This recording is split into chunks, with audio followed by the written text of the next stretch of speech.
Note, how much do you pay on the car? $543. 543. Wow. Okay. Yes. And you know your interest rate by any chance? Yes, it's 30%. All right. 30% interest? Yes.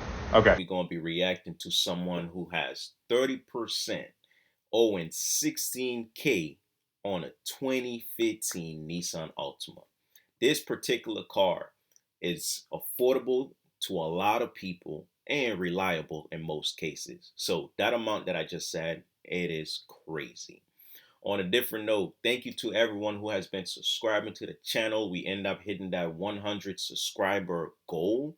Now we have a new one. It's 500. Let's get it. I know we can do it before this year ends. And with that being said, let's jump into the video.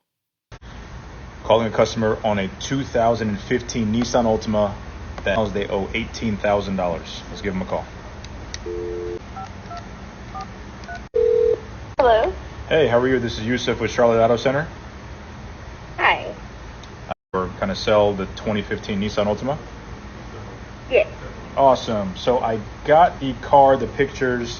So tell me a little bit about what's going on. Okay, so I had got the car in 2022 in December. I had no credit, no anything. Started from fresh. And they got me hooked up with the 2015 for $18,000. And like I said, I put a $2,000 down payment on it. And I really wasn't paying attention to all the interest and everything at that point in time. I was very young. I was 18, so I just really needed a car with that. And after, looking through everything I had signed, I was going to be paying $44,000. I am going to be paying $44,000 for the car if I don't get refinanced. They told me within 6 months to a year, I could go to credit union, a bank, anywhere, and they would be able to probably, they told me 11 to 12,000, and I still owe right at 16,000. So I said, pay extra money, so I started trying to make sure. And every time I make extra money, I always try to put towards the car. But all right, so let's pause right quick. Let's pause right quick. Information overload, right? All right, so you $18,000 you paid for the car, $2,000 down. How much do you owe right now? I think the payoff is quoted like around $16,100. So you owe $16,000 right now on the Nissan. What is your credit score right now? 737. All right, awesome. So you got really good credit, 737. Yes. And your income? I would say it's about. I serve, so it truly does variate. I would say maybe 2,000 a month. 2,000, so about 500 a week. Note, how much do you pay on the car? $543. 543. Wow. Okay. Yes. And you know your interest rate by any chance? Yes, it's 30%. All right, 30% interest? Yes.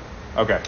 So look, you have really good credit. Hopefully that's the actual credit score. I'm not saying you're lying, but a lot of people don't really, know their credit, or they pull from Credit Karma, which, if it's 737, it won't be that far off from the other scores. I'm looking up the Carfax right now. You had one accident on there. If you wanted to trade in the car, I'm going to offer you somewhere around, what the condition is saying, $3,000 for the car. I have $13,000 to roll over. Do you have a down payment at all?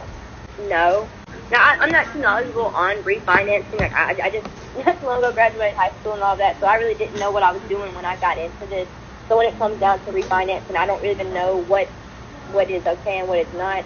I just know when I went up there and told them that my situation or whatever, they just told me I owe too much on the car. Yeah. And it's really hard to get out of it because the lender, I'm sure, they don't let me pay on the principal. So it's every time the interest is just eating it up, and it's taking forever to get it to a point where I got you. So the best option is going to be just to, like I said, if you want to get into a vehicle, I can roll over maybe $5,000-6,000 on another vehicle.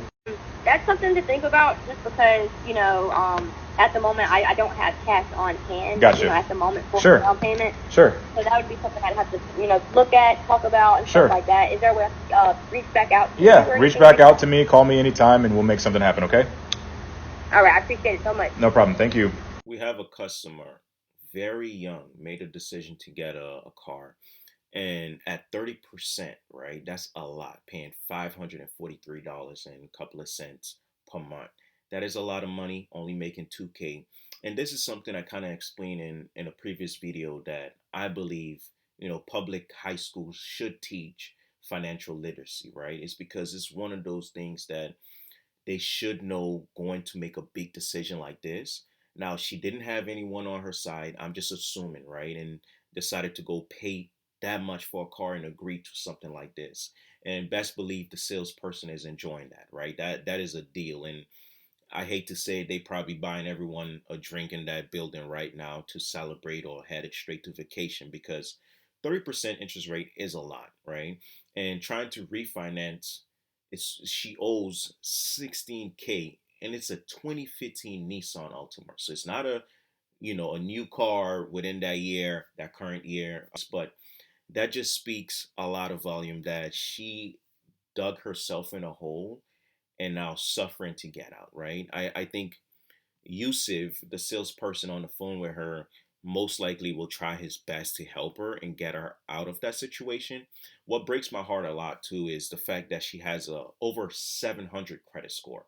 Like, I'm talking about what is it, was a 730 something credit score. That's really good, right?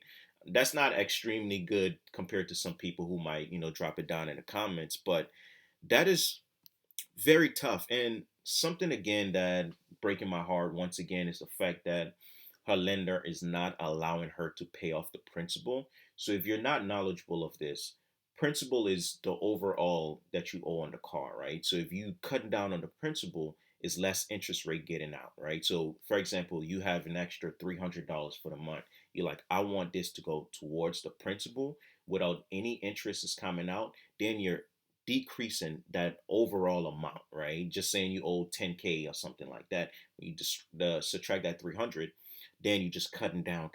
That way you can pay off the car faster. So she's pretty much getting scammed. I will be completely honest. This is so sad. Like, there's no jokes about it, right? I know some people may comment, do not feel bad about people who made that type of decision, but when you have someone fresh out of high school, that is, oof, that is a tough one. Trust me. And the thing is too. Let me just say this. The reason why I even make this type of video is because you have young people like this. You have even older people. You don't have that much knowledge of car loans and interest rates and what you should be paying per month, the principal, what it is, right? Those are type of things that a lot of people don't know, right? You may notice who's watching this video, but a lot of people don't know. And this is why I'm reacting to this, all these videos, and also giving advice and educating you guys, the ones who do not know, because there's always some smart people, and I love you guys whenever you leave comments down below. So with that being said, let's jump into the comments. I haven't done this in a minute. Let's see what we have. 30% on a Nissan Altima, that should be illegal. That is, yeah, I totally agree. And then another comment, someone was like, I'm all about making money, but that finance manager was unethical on that deal. That is true. Oh, some people just, it's all about money. That's what it is. 16K on a car that's almost 10 years old is crazy. Yeah. Someone was like, the bumper hanging off comes standard on Altimas. That, and okay, that one is funny because you do see a lot of Nissan Altimas driving around, and it looked like the person refused to get the car fixed. I know whoever's watching this, trust me, you know exactly what I mean by this. Someone was like, I thought my 8.4%, that's an interest rate, right, was bad, but 30%? Uh, Man, look at here. Let's see. Let's do one more. Oh, I love this comment. For the final comment, this person was like, I appreciate how willing you are to help. Sadly, most of us are buried in too much debt. You seem like a good one, though. And then someone said, file bankruptcy. And it's tough, right? And that's why I make those videos on YouTube. It's because he's someone, he has a good heart. He tells you what it is too, right? And he gives you advice on what to do next, what are some options available to you if you choose not to work with him, right? So I feel like he's doing the work. He's bringing justice to all this and bringing a better name to salespeople or whatever they call them. Drop it down in the comments. How do you feel about this video? Do you feel like the advice I'm giving you, the advice Yusuf gave them, was useful? Share your thoughts down below and let me know if you disagree with anything I had to say about this channel or what I'm trying to accomplish and what I'm trying to educate people who are not aware of those type of terms. With that being said, I'm on my way one more time to 500 subscribers. Please hit that like button, hit that subscribe button, share this video if needed. Drop your thoughts down in the comments like I mentioned. Y'all, take care, stay blessed out there.